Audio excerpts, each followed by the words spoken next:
So many people are talking about Spotify right now, and I totally get it. I'm a big fan as well. It's a great service, it's user-friendly, and it has great music discovery modes. But don't let all that shine distract you from what your focus should be. Every artist has its own genre of music and its own market where everything's happening.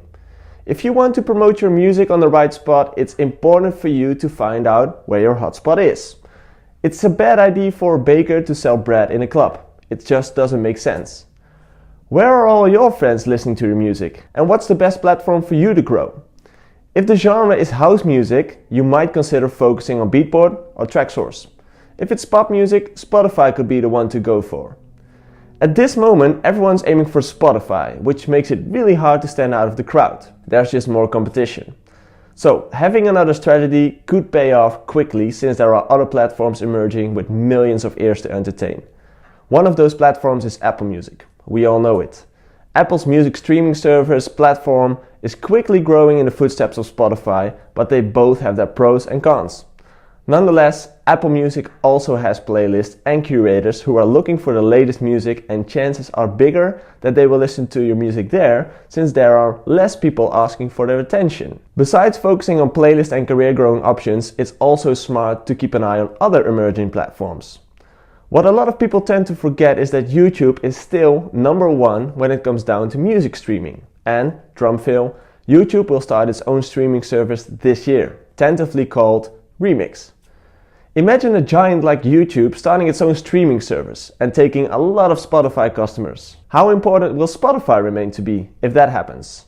You need to keep your eyes open and stay active on all platforms. You never know which one will pop and be the next big thing.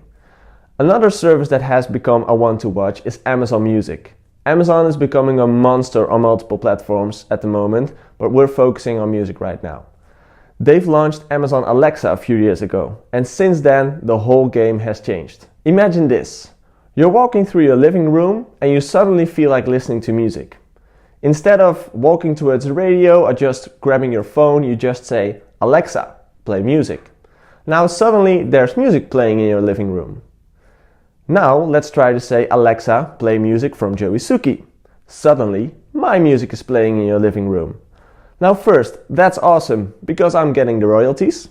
And second, it has become so easy to listen to music and it has become so easy to discover music. Think about apps like Shazam or Siri, who helps you find your favorite music. There are no boundaries anymore, which make it really easy for people to discover you and your music. To take things even closer to reality, this isn't a future thing. This is already happening right now.